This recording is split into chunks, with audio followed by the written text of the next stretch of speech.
Hello guys, welcome आपका अपने channel take street में। मेरा नाम है शुभम और आज मैं आपको सिखाऊंगा आप कैसे किसी की फोटो यूज करके उसकी लोकेशन देख सकते हैं।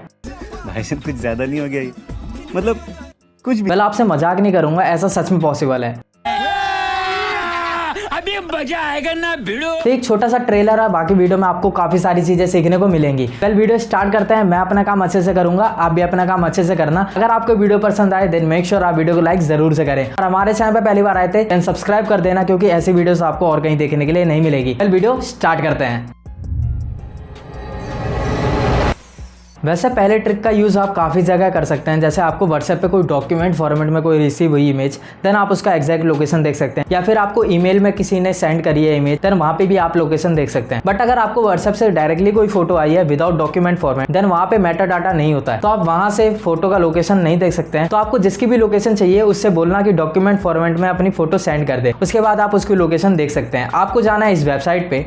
यहाँ पे आने के बाद चूज फाइल पे आपको क्लिक कर देना है, देन अपनी इमेज सेलेक्ट कर देना है। इमेज सेलेक्ट करने के बाद I am not a robot पे टैप करना है और उसके बाद व्यू इमेज पे टैप कर देना है। अब आपके सामने काफ़ी सारी डिटेल्स आ जाएंगी और उसमें मेन डिटेल आपकी होगी लोकेशन, और आप यहाँ से लोकेशन एग्जैक्टली मैप में जाके देख सकते हैं कि कहाँ पे वो बंदे ने फ़ोटो क्लिक करी है या फिर कहाँ पे वो इस टाइम पे है। वैसे किसी से आप फ़ोटो मांगेंगे देन उसे शक भी नहीं होगा कि आपने फ़ोटो क्यों मांगी और फ़ोटो से कोई क्या ही कर लेगा। बट आपको बस इतना बोलना है कि यार मुझे बस देखना है कि कहाँ पे हो, आप क्या एक्सप्लोर कर रहे हो, और इतना देख कहने के बाद आप फ़ोटो मांग लेना, आपको एग्जैक्ट लोकेशन उसकी पता चल जाएगी। वैसे कौन कहाँ कहाँ ट्राई करने वाला है कमेंट सेक्शन में ज़रूर से बताना। और बाकी बढ़ते हैं अगली ट्रिक की ओर। वेल, जैसे आपने करा वैसे सामने वाला भी कर सकता है। हो सकता है उस तक भी ये वीडियो पहुंच जाए और उसे भी ये ट्रिक के बारे में पता हो। ये समस्या है क्या बोलने का। तो आपको बचना कैसे है? मान लो आपसे किसी ने डॉक्यूमेंट फॉर्मेट में इमेज मांगी, देन आपका मेटा डाटा ना जाए, तो उसके लिए आपको क्या करना होगा? मारेंगे भी हम और बचाएंगे भी हम। आपको ये एप्लीकेशन डाउनलोड करनी है और यहाँ पे अपनी फ़ोटो सेलेक्ट करनी है।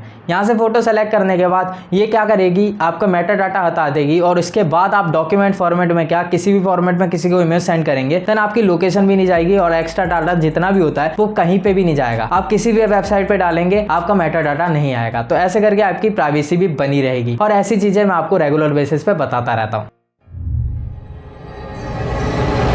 देखो, सबके ग्रुप में एक ऐसा बंदा होता ही होता है जो कि आपके चैट को पढ़ना चाहता है और उसे जब भी मौका मिले वो आपके चैट को ओपन करके पढ़ने लग जाता है और उसके बाद में आपसे यही कहता है, गार्डन गार्डन हो रहा है, बहुत मजा आ रहा है यहाँ पे, क्या लबे सीरीज सा लग रहा है, दिल गार्डन गार्डन तो हो रहा है। वेल, ऐसा ना बोले वो, ना वो देख पाए आपकी चैट्स वगैरह। तो उसके लिए आपको क्या करना चाहिए, जब भी आप बाहर जाएं देन आपको क्या करना है, मैक्रो डॉट एप्लीकेशन को ओपन करना है और वहाँ पे टेम्पलेट में जाना है। टेम्पलेट में जाने के बाद सर्च करना है ऐप क्रैश और उस पर टैप कर देना है। यहाँ पे लिखा होगा फेक ऐप क्रैश, उस पर टैप कर देना है। देन सबसे ऊपर वाले ऑप्शन पे टैप करना है जहाँ पे मैं टैप कर रहा हूँ। इसके बाद क्या करेगा, आपको सेलेक्ट करने को बोलेगा एप्लीकेशन। देन वहाँ से आपको वो एप्लीकेशन सेलेक्ट करनी है जहाँ पे आपकी चैट्स होंगी और आप नहीं दिखाना चाहते सामने वाले को, किसी को भी नहीं पढ़ाना चाहते हैं, आपकी प्रिय है वो और आप जिससे बात कर रहे थे वो आपका प्रिय है, तो आप नहीं फैलाना चाहते उसकी चैट्स, देन वो वाली एप्लीकेशन आपको सेलेक्ट कर देनी है। एप्लीकेशन जस्ट सेलेक्ट करने के बाद मार्क कर देना है। अब सबसे नीचे भी आपको स्क्रॉल करना है और वहाँ पे भी सेम प्रोसेस फॉलो करना है। क्लिक करना है, एप्लीकेशन सेलेक्ट करनी है और राइट पे टैप कर देना है। अब क्या होगा, ये ट्रिगर ऑन हो जाएगा। अब जब भी आप उस एप्लीकेशन को ओपन करेंगे देन एक पॉपअप करके मैसेज आएगा कि ये एप्लीकेशन ओपन नहीं हो रही है, क्रैश हो रही है किसी कारण, तो आपको अनइंस्टॉल करके इंस्टॉल करना होगा, तभी ये चीज़ ठीक होगी। और आपको भी सामने वाले को सेम रीज़न देना है, यार इस वजह से मैं भी व्हाट्सएप वगैरह चला नहीं पा रहा हूँ, पता नहीं क्या दिक्कत आ रही है, 3-4 बार अनइंस्टॉल करके इंस्टॉल कर चुका हूँ बट ये दिक्कत नहीं जा रही है। और जब भी वो चला जाए आपको जस्ट जाना है इसमें और उस चीज़ को बंद कर देना है। ऑफ करते ही क्या होगा, ये सारी चीज़ें बंद हो जाएंगी और आपका एप्लीकेशन पहले की तरह वर्क होने लग जाएगा। गजब टूबीबाज आदमी। वैसे वीडियो तो पूरी पसंद आ रही होगी, तो मेरे ख्याल से चैनल को सब्सक्राइब तो कर ही दिया होगा अभी तक। नहीं बताऊंगा। देखो, बताओ या ना बताओ वो आपके ऊपर है, बट सब्सक्राइब हो जाना चाहिए ताकि आपको ऐसी वीडियोस मिलती रहे और आपको भी देखने में मज़ा आएगा। मैं ऐसी वीडियोस ही बनाने की कोशिश करता हूँ, तो सब्सक्राइब कर देना। मिनी ब्लॉग का इतना तगड़ा ट्रेंड चलने लगा कि हर कोई मिनी ब्लॉग को एडिट करके डाल रहा है और मिनी ब्लॉग एडिट करना बहुत ज़्यादा इजी भी है। बट आपको और भी इजी बनाना है देन आपको यूज़ करना है गूगल फोटोज़ का। यहाँ पे आपको क्या करना है, आपको अपनी फ़ोटोज़ या वीडियो सेलेक्ट करनी है जिनके साथ आप अपने मिनी ब्लॉग को बनाना चाहते हैं। जैसे ही आप सेलेक्ट कर लेंगे ऊपर प्लस पे टैप करना है, देन आपके सामने एक ऑप्शन आएगा मूवी का, उस पर टैप कर देना है। इसके बाद होगा क्या, आपकी जितनी भी फाइल होंगी वो अपलोड होने लगेंगी, तो आपको अपलोड होने देना है। अपलोड होते ही आपके सामने ये वाला डिस्प्ले आ जाएगा। यहाँ पे बहुत सारी टाइमलाइन है। टाइमलाइन कितनी होंगी, जितनी आपने वीडियोज़ या फोटोज़ को सेलेक्ट करा होगा। आप जिस टाइम पे जिस पार्ट को चाहते हैं वो वाला पार्ट आपको लगा देना है और एक्स्ट्रा पार्ट आपको मार्क नहीं करना है। और उसके बाद ऊपर आप जैसे ही सेव पे बटन पे टैप करेंगे देन आपका मिनी ब्लॉग तैयार हो जाएगा। वैसे इसमें आप म्यूज़िक भी ऐड कर सकते हैं। बाय डिफ़ॉल्ट गूगल फोटोज़ आपको कुछ म्यूज़िक ऐड करके दे देता है। अगर आपको वो भी ऑफ करना है या फिर अपना कोई म्यूज़िक लगाना है देन वो भी आपको ऑप्शन देखने के लिए मिल जाता है। तो ऐसे करके आप मिनी ब्लॉग को भी बना पाएंगे। वैसे जितने भी लोग मूवीज़ डाउनलोड करते हैं अपने मोबाइल डाटा से देन सभी को ये सेम प्रॉब्लम होती है। काफ़ी लोग क्या करते हैं, मूवी डाउनलोड पे लगा देते हैं और वहाँ पे आधी डाउनलोड होने के बाद पॉज कर देते हैं, सोचते हैं कि यार नेट अब नहीं बचा है, अब कल डाउनलोड कर लेंगे आधा जो हमारा नेट बचा हुआ है उससे हम ब्राउजिंग कर लेते हैं। बट होता क्या है, अगले दिन जैसे हम चालू करते हैं वो स्टार्टिंग से चालू हो जाती है और वो दुख नहीं समझ सकता। साला ये दुख का खत्म नहीं होता बे। आज से ये दुख आपका नहीं होगा। आपको डाउनलोड करना है 1DM ब्राउज़र, और इसे ब्राउज़र भी कह सकते हैं, टॉरेंट डाउनलोडर भी कह सकते हैं, और वैसे भी डाउनलोड काफ़ी सारी चीज़ें कर देता है।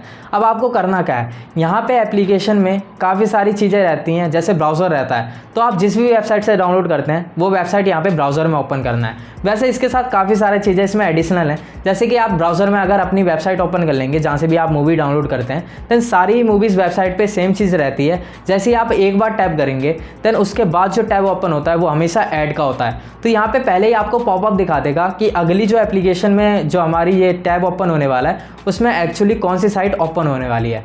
तो आपसे यस या नो का कहेगा। अगर आप नो कर देंगे देन आपका जो वेबसाइट है वही ओपन होगा, आपका ऐड ओपन नहीं होगा। तो ये पहले ही आपको पॉपअप करके बता देता है कि आपको इसे ओपन करना है या फिर नहीं।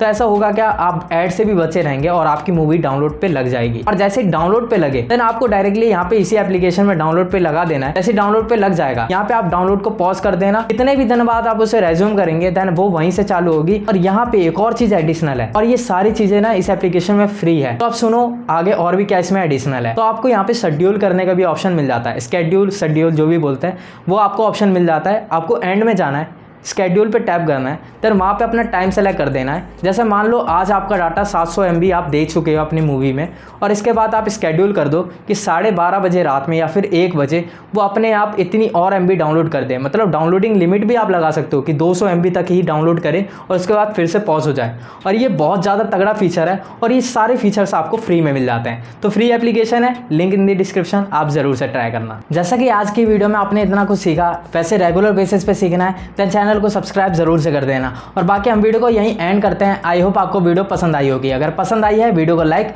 और चैनल को सब्सक्राइब जरूर से कर देना, क्योंकि ऐसी वीडियोस आपके हाथ से नहीं जानी चाहिए। और बाकी हम मिलते हैं अपनी अगली वीडियो में। Thanks for watching this video.